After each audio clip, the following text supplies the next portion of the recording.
निकल पड़ता है अपने देश निकाले की अवधि का बचा हुआ 1 साल पूरा करने। चलते चलते वो नरवरगढ़ नाम के एक नगर में पहुंच जाता है। नरवरगढ़, जहां उस समय राजा ढोला का शासन था। सुल्तान वहां पहुंचकर ऐसी नौकरी की तलाश करता है जिसमें उसे राजा को कर अर्थात शुल्क ना देना पड़े, बेशक उसका वेतन बहुत कम हो। दोस्तों, पुराने समय में राजा महाराजाओं द्वारा किसानों और राजघराने में नौकरी करने वाले व्यक्तियों से उनकी कमाई का कुछ हिस्सा लिया जाता था। 50 और सिक्के जल्दी दर्ज करो, अगले गांव वाले अपना योगदान लाओ।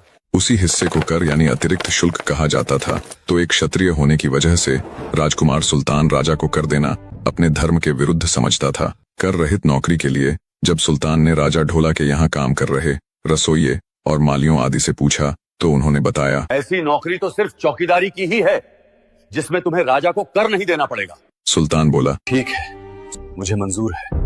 अंततः राजा से आज्ञा मिलने के बाद सुल्तान को नगर में गश्त करने वाले चौकीदार के रूप में रख लिया जाता है। जैसे ही रात हुई, पूरी सजगता के साथ सुल्तान नगर में गश्त करने निकल पड़ता है, क्योंकि उन दिनों नगर में बहुत चोरियां हो रही थी, पर चोर था कि किसी की पकड़ में ही नहीं आ रहा था। गश्त करते करते सुल्तान जब एक घर के आगे से निकला तो उसने एक बड़ी ही अजीब बात देखी। एक युवा लड़की जिसने कड़ाही चढ़ाई हुई थी वो रोती जाती और पूड़े पापड़ी तलती जाती। ये देख सुल्तान को बड़ा अजीब लगा। वो उस नवयुवती के पास गया और बोला, क्या बात है बहन? एक तरफ तो तुमने कढ़ाई चढ़ाई हुई है जो कि किसी खुशी के मौके पर व्यंजन आदि बनाने के लिए चढ़ाई जाती है, और दूसरी तरफ तुम रो भी रही हो। ये रोते रोते पूड़े पापड़ी तलने के पीछे क्या वजह है?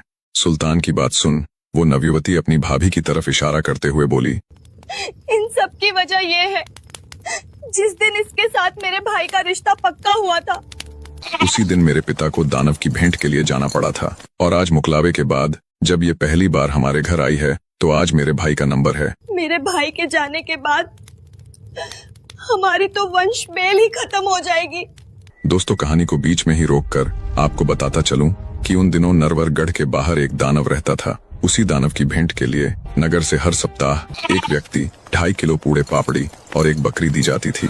जब राजा ढोला उस दानव का कुछ नहीं बिगाड़ पाए तो उन्हें दानव के साथ मजबूरी में ये समझौता करना पड़ा था कि नगर के हर घर से बारी बारी एक व्यक्ति दानव की भेंट में जाएगा। अगर राजकुमार ढोला ये समझौता नहीं करते तो वो दुष्ट दानव नगर में घुसकर हाहाकार मचा देता। अब फिर से कहानी में आगे चलते हैं। तो जब सुल्तान ने उस युवती का दुखड़ा सुना तो वो बोला, चिंता मत करो बहन, आज दानव की भेंट में तुम्हारे भाई के बदले मैं चला जाऊंगा।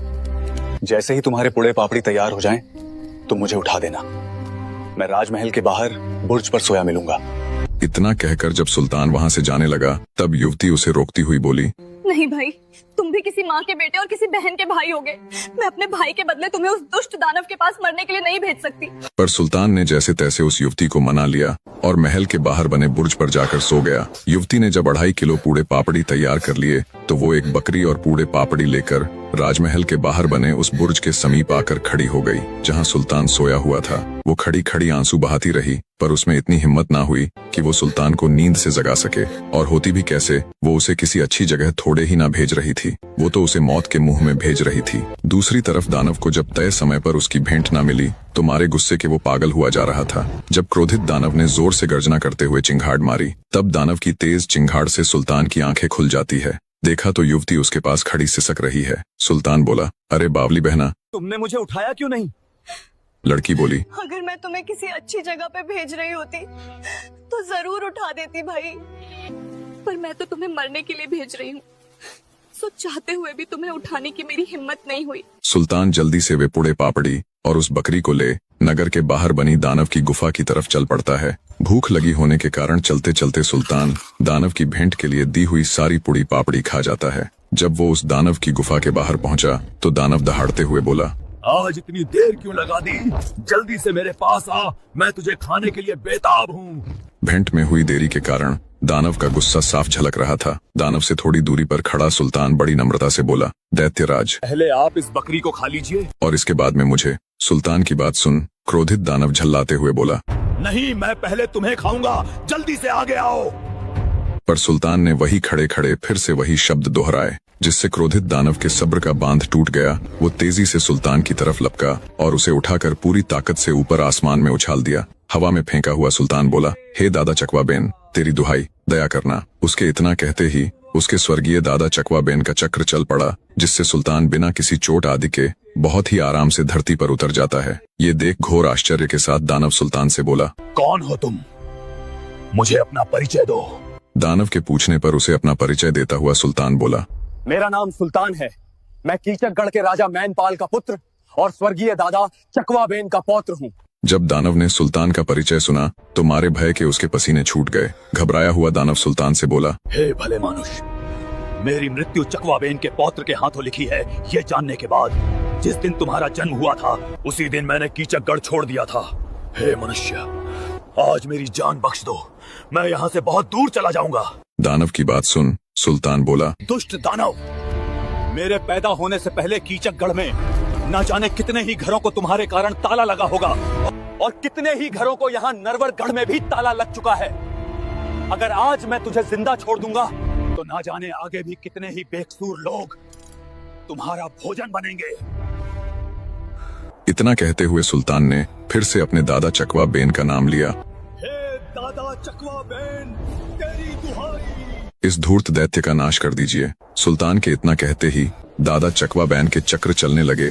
उन चक्रों में उलझकर कुछ ही देर में दानव के प्राण पखेरु उड़ जाते हैं और वो धड़ाम की आवाज के साथ नीचे गिर पड़ता है। दानव की मृत्यु उपरांत आगे बढ़कर सुल्तान ने अपनी तलवार से उस मृत दानव के नाक और कान का कुछ हिस्सा काटकर अपनी जेब में रख लिया और फिर से बुर्ज पर आकर सो गया। सुबह जब दिन का लिकाड़ हुआ और थोड़ा बहुत उजाला हुआ तो सोच आदि के लिए घूमने जाने वाले लोगों ने दानव को गुफा के बाहर पड़ा हुआ पाया। सोचा, आज तो दानव गुफा से बाहर आया हुआ है।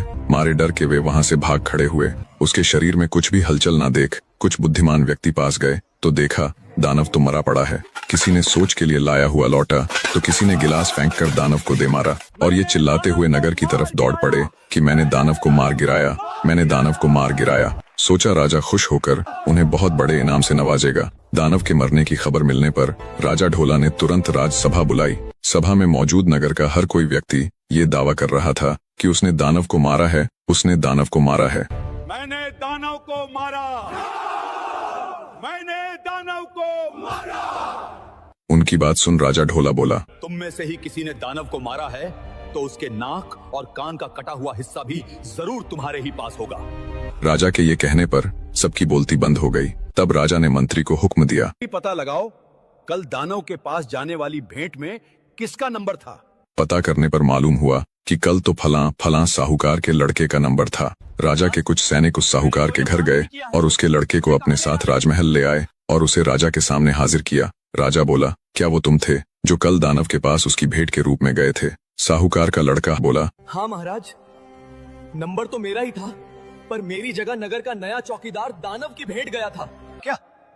राजा के हुक्म से तुरंत नए चौकीदार यानी सुल्तान को भी राजा के सामने हाजिर किया गया। राजा ने उससे पूछा, क्यों भाई, कल तुम गए थे क्या दानव की भेंट? सुल्तान बड़ी नम्रता से बोला, हाँ महाराज। तो क्या तुमने ही दानव को मारा है? सुल्तान ने फिर से हाँ में सिर हिला दिया।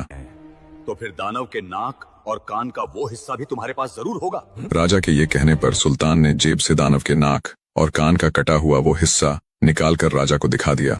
महाराज, क्या आप इनकी बात कर रहे हो?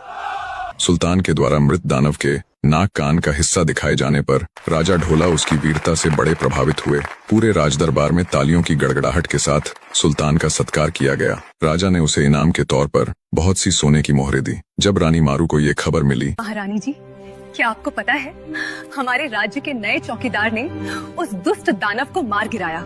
तो उसने अपने पति ढोला से कहा, महाराज, मैं भी उस वीर पुरुष से मिलना चाहती हूँ, अतएव आप उसे आज शाम के भोजन पर राजमहल बुलवा लीजिए। राजा ढोला ने सुल्तान को शाम के भोजन का निमंत्रण भिजवा दिया।